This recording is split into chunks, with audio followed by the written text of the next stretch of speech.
ಪ್ರಸ್ತುತ ಪಾವಂಜೆ ಮೇಳದ ಕಲಾವಿದರಾಗಿ ತಿರುಗಾಟವನ್ನು ನಡೆಸುತ್ತಾ ಇದ್ದಾರೆ. ಇವರು 15ನೇ ವರ್ಷದಿಂದಲೇ ಕಲಾ ಸೇವೆಯನ್ನು ಆರಂಭಿಸಿದ ಇವರು ಪುಂಡು ವೇಷ, ಸ್ತ್ರೀ ವೇಷ, ರಾಜವೇಷ, ಹೆಣ್ಣು ಬಣ್ಣ ಮತ್ತು ಬಣ್ಣದ ವೇಷಗಳು ಸೇರಿದಂತೆ ಹೆಚ್ಚಿನ ಎಲ್ಲಾ ವೇಷಗಳನ್ನು ಮಾಡಿದ ಅನುಭವವನ್ನು ಹೊಂದಿದ್ದಾರೆ. ಕಟೀಲು ಮೇಳದಲ್ಲಿ 1 ವರ್ಷ, ಪುತ್ತೂರು ಮೇಳದಲ್ಲಿ 1 ವರ್ಷ, ಕದ್ರಿ ಮೇಳದಲ್ಲಿ 2 ವರ್ಷ, ಕರ್ನಾಟಕ ಮೇಳದಲ್ಲಿ 1 ವರ್ಷ, ಮದ್ದೂರು ಮೇಳದಲ್ಲಿ 1 ವರ್ಷ, ಬಪ್ಪನಾಡು ಮೇಳದಲ್ಲಿ 3 ವರ್ಷ ಮತ್ತು ಕಟೀಲು ಮೇಳದಲ್ಲಿ ಪುನಃ 12 ವರ್ಷಗಳ ಕಾಲ ತಿರುಗಾಟ ಮಾಡಿ ಹೊಸನಗರ ಮೇಳದೊಂದಿಗೆ ತಿರುಗಾಟವನ್ನು ಮಾಡಿ ಪ್ರಸ್ತುತ ಪಾವಂಜೆ ಮೇಳದಲ್ಲಿ ತಿರುಗಾಟ ನಡೆಸುತ್ತಾ ಇದ್ದಾರೆ. ಅರ್ಜುನ, ತಾಮ್ರಧ್ವಜ, ಅತಿಕಾಯ, ಶೂರ್ಪನಖ, ಮಹಿಷಾಸುರ, ಶ್ರೀದೇವಿ, ಯಶೋಮತಿ, ಸತ್ಯಭಾಮೆ ಮುಂತಾದ ಪಾತ್ರಗಳನ್ನು ನಿರ್ವಹಿಸಿದ್ದಾರೆ. ಕಾರ್ಕಳ, ಮಂಗಳೂರು, ಕೋಳಿಯೂರು ಮೊದಲಾದೆಡೆ ನಾಟ್ಯ ತರಬೇತಿಯನ್ನು ನೀಡಿರುವ ಇವರು ಶ್ರೀಮತಿ ಶಾರದಾ ಎಂಬುವರನ್ನು ವರಿಸಿ ಹರಿನಾರಾಯಣ ಮತ್ತು ಪದ್ಮಶ್ರೀ ಎಂಬ 2 ಮಕ್ಕಳನ್ನು ಪಡೆದಿದ್ದಾರೆ.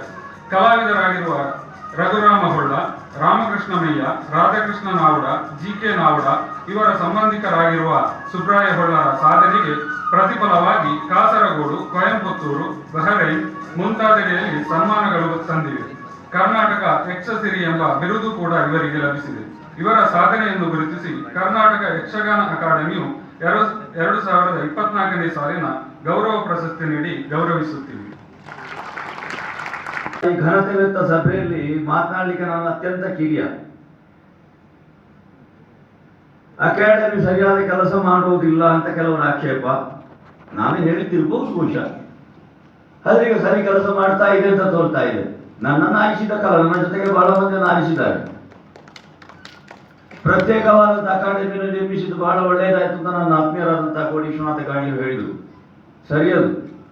ಉಳಿದ ಎಲ್ಲ ಕಲೆಗಳನ್ನು ಸೇರಿಸಿ ಇದನ್ನು ಜಾನಪದವೋ, ಸುಸಂಸ್ಕೃತವೋ, ಸಂಸ್ಕೃತವಾದ ಕಲೆಯೋ ಅಂತ ಒಂದು ವಿಮರ್ಶೆ ಈಗಲೂ ನಡೆಯುತ್ತಾ ಉಂಟು. ವಿದ್ವಾಂಸರು ಒಪ್ಪುವುದಿಲ್ಲ ಜಾನಪದ ಅಂತ, ಸುಸಂಸ್ಕೃತವಾದ ಕಲೆ ಅಂತಲೇ ಹೇಳುವಂಥದ್ದು. ಅಂತಹ ಯಕ್ಷಗಾನಕ್ಕೆ ಪ್ರತ್ಯೇಕವಾದಂಥ ಅಕಾಡೆಮಿ, ಅದರ ಜೊತೆಗಿರುವಂತಹ ಸದಸ್ಯರು ಎಲ್ಲರೂ ಒಳ್ಳೆಯ ಕೆಲಸ ಮಾಡಿದರು. ಆರಿಸಬೇಕಾದವರನ್ನು ಆರಿಸಿದರು. ಎಷ್ಟೋ ಸಲ ನಾನು ಬಯಸಿದ್ದಲ್ಲ ಪ್ರಶಸ್ತಿಯನ್ನು. ನನ್ನ ಆತ್ಮೀಯರು ಕೇಳಿದ್ರು, ನಿಮಗೆ ಆ ಪ್ರಶಸ್ತಿ ಬರಲಿಲ್ವ, ಈ ಪ್ರಶಸ್ತಿ ಬರಲಿಲ್ವ, ಜಿಲ್ಲಾ ರಾಜ್ಯ ಬರಲಿಲ್ವ, ಮತ್ತೊಂದು ಬರಲಿಲ್ಲ. ನಾವು ಅದರ ಗೊಡವೇ ಇಲ್ಲ. ನಾವು ನಮ್ಮ ಕಲಾ ಸೇವೆ ಮಾಡ್ತಾ ಮುಂದುವರೆದಿಷ್ಟು ಕಾಲ. ನನಗೆ ಅದೆಲ್ಲ ಬರಲಿಲ್ಲ. ಯಾಕೆ ಬರಲಿಲ್ಲ ಅಂತ ಗೊತ್ತಿಲ್ಲ ಅಂತ ಕೇಳುವಾಗ ಹೇಳ್ತಾರೆ ಅದಕ್ಕೆ ಸಂಬಂಧಪಟ್ಟವರು, ನಾವೇ ಅರ್ಜಿ ಹಾಕಬೇಕಂತ. ಇದಕ್ಕೆ ನಾನು ಅರ್ಜಿ ಹಾಕಿ ನನಗೆ ಪ್ರಶಸ್ತಿ ಹಾಗೆ ಸ್ವಾಮಿ. ನಾನು ಮಾಡಿದಂತಹ ಕಲಾ ಸೇವೆಯನ್ನು ಬಹಳಷ್ಟು ಮಂದಿ ಅಭಿಮಾನಿಗಳು, ಕಲಾಭಿಮಾನಿಗಳು, ಕಲಾ ಪೋಷಕರು ನೋಡಿದರು. ಈಗಂತೂ ಮಾಧ್ಯಮಗಳು ಬೇಕಾದಷ್ಟು ಒಬ್ಬನ ಹೆಸರು ಹೇಳಿ ಹಾಕಿದ್ರೆ ಬೇಕಾದಷ್ಟು ಪಾತ್ರಗಳನ್ನು ನೋಡ್ಬೋದು. ಹಾಗಿರುವಾಗ ನಾನು ಅರ್ಜಿ ಹಾಕಿ ಪ್ರಶಸ್ತಿಗೆ ಮುಂದುವರಿಯುವುದಿಲ್ಲ ಅಂತ ಹೇಳಿದೆ ನಾನು. ಇಲ್ಲೂ ಅಷ್ಟೇ.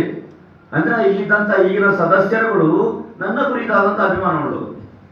ಅವರೆಲ್ಲರೂ ಇವನಿಗೆ ಕೊಡಬೇಕು ಅಂತ ಒತ್ತಾಯಿಸಿದ್ರು. ಹಾಗಾಗಿ ನಾನು ಒಂದು ಪ್ರಶಸ್ತಿಗೆ ಅರ್ಹನಾದೆ. ಹಾಗಾಗಿ ಪ್ರಾಮಾಣಿಕವಾಗಿ ಯಾವುದೇ ರಂಗದಲ್ಲಿರಲಿ, ಕಲಾರಂಗವೋ ಉಳಿದ ರಂಗವೋ ತನ್ನ ಕೆಲಸವನ್ನು ಮಾಡುತ್ತಾ ಮುಂದುವರಿಯುವುದಾದರೆ ಭಗವತಿ ಮಹಾತಾಯಿ ಒಂದಲ್ಲ ಒಂದು ದಿವಸ ಒಂದು ಫಲ ಕೊಟ್ಟೇ ಕೊಡ್ತಾಳೆ ಎಂಬುದಕ್ಕೆ ನನಗೆ ಈ ವರ್ಷ ಪ್ರಶಸ್ತಿ ಬಂದ ಸಾಕ್ಷಿ. ಹಾಗಾಗಿ ನಾನು ಆರಾಧಿಸಿದಂತಹ ಕಲಾಮಾತೆ ಈ ರೂಪದಲ್ಲಿ ನನ್ನನ್ನು ಅನುಗ್ರಹಿಸಿದ್ದಾಳೆ. ಗಣ್ಯರ ಸಭೆಯಲ್ಲಿ ನಾನು ಪ್ರಶಸ್ತಿ ಪಡೆಯುವುದಕ್ಕೆ ನಾನು ಅರ್ಹ ಅಂತ ತೋರಿಸಿಕೊಟ್ಟಿದ್ದಾಳೆ. ತಾ ಮಹಾತಾಯಿಗೆ ವಂದಿಸ್ತೇನೆ.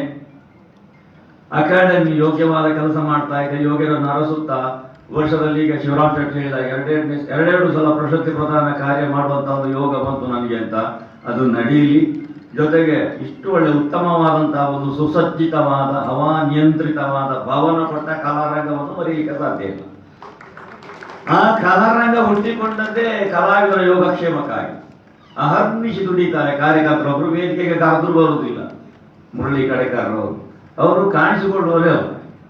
ಅವರು ಬಹಿರಂಗದಲ್ಲಿಲ್ಲ, ನೆರಳಿನ ಹಾಗಿದ್ದುಕೊಂಡು ಕೆಲಸ ಸಾಧಿಸುವುದು. ಕಲಾರಂಗ ಒಂದಿಷ್ಟು ಉನ್ನತಿಗೆಲ್ಲಿಸುವುದಕ್ಕೆ ಎಲ್ಲ ಸಾಧಕರು ಕಾರಣ. ಹಾಗಾಗಿ ಅವರೆಲ್ಲರದ್ದಾದಂತಹ ಸಾಧನೆಯಿಂದ ಉತ್ತಮವಾದ ಸುಸಜ್ಜಿತವಾದಂತಹ ಒಂದು ಕಲಾ ವೇದಿಕೆ ನಮಗೆ ಉಡುಪಿಯಲ್ಲಿ ನಿರ್ಮಾಣವಾಗಿದೆ. ಈಗ ನೋಡಿದರೆ ಜಂಟಿಯಾಗಿ ಒಂದು ಯಕ್ಷಗಾನ ಅಕಾಡೆಮಿ ಮತ್ತೊಂದು ಈ ಕಲಾರಂಗದವರು ಉಭಯರು ಸೇರಿ ಮಾಡುತ್ತಿರುವಂತಹ ಈ ಪ್ರಶಸ್ತಿ ಪ್ರದಾನ ಕಾರ್ಯದಲ್ಲಿ ನಾನೊಂದು ಪ್ರಶಸ್ತಿ ಪಡೆದ ಅರ್ಹನಾದೆ ಅಂತ ತುಂಬ ಸಂತೋಷ ಪಡ್ತಾ ಇದ್ದೇನೆ. ಈ ರೀತಿಯಾದಂತಹ ಕಾರ್ಯಗಳು ಇನ್ನೂ ಅಕಾಡೆಮಿಯಿಂದ ನಿರೀಕ್ಷಿಸ್ತೇವೆ, ಮುಂದುವರಿಯಲಿ. ಬಹಳಷ್ಟು ಅರ್ಹ ಯೋಗ್ಯ ಕಲಾವಿದರು ಇದ್ದಾರೆ. ಈಗಲೂ ಸಭೆಯಲ್ಲಿ ಕಾಣಿಸ್ತಾ ಇದ್ದಾರೆ ಬಹಳ ಮಂದಿಗಳು. ಒಬ್ಬೊಬ್ಬರ ಹೆಸರು ಹೇಳುವುದಿಲ್ಲ ನಾನು, ಎಲ್ಲರೂ ನನಗಿಂತ ಹೆಚ್ಚು ಸೇವೆ ಮಾಡಿದವರು. ನಾನು ಅವರ ಮುಂದೆಲ್ಲ ತುಂಬ ಕಿರಿಯ. ಹಾಗಾಗಿ ಅವರೆಲ್ಲರೂ ಪ್ರಶಸ್ತಿಯನ್ನು ಪಡೆಯುವಂತಾಗಲಿ ಅಂತಹ ಒಂದು ಭಾಗ್ಯವನ್ನು ಕಲಾರಂಗಕ್ಕೂ ಹಾಗೂ ಅಕಾಡೆಮಿಗೆ ಕೊಡಲಿ. ಜೊತೆಗೆ ಪ್ರಶಸ್ತಿಗೆ ಅರ್ಹತೆ ನಾನು ಪಡೆಯುತ್ತಿರುವಂತಹ ಈ ಕಾಲಘಟ್ಟ ಘನತೆವಿತ್ತಂತಹ ಕರ್ನಾಟಕ ಘನ ಸರ್ಕಾರ, ಆ ಸರ್ಕಾರದ ಪ್ರತಿಯೊಬ್ಬ ಸಚಿವನಿಗೂ, ಆ ಸರ್ಕಾರಕ್ಕೂ, ಕಲಾರಂಗಕ್ಕೂ, ಯಕ್ಷಗಾನ ಅಕಾಡೆಮಿಗೂ ನನ್ನದಾದಂತಹ ಕೃತಜ್ಞತೆಯನ್ನು ಸಲ್ಲಿಸುತ್ತಾ ಎರಡು ಮಾತಿಗಾಗಿ ಅವರೆಲ್ಲರನ್ನು ವಂದಿಸುತ್ತಾ ವಿರಮಿಸ್ತೇನೆ. ಯಕ್ಷಗಾನಂ ಜೈ.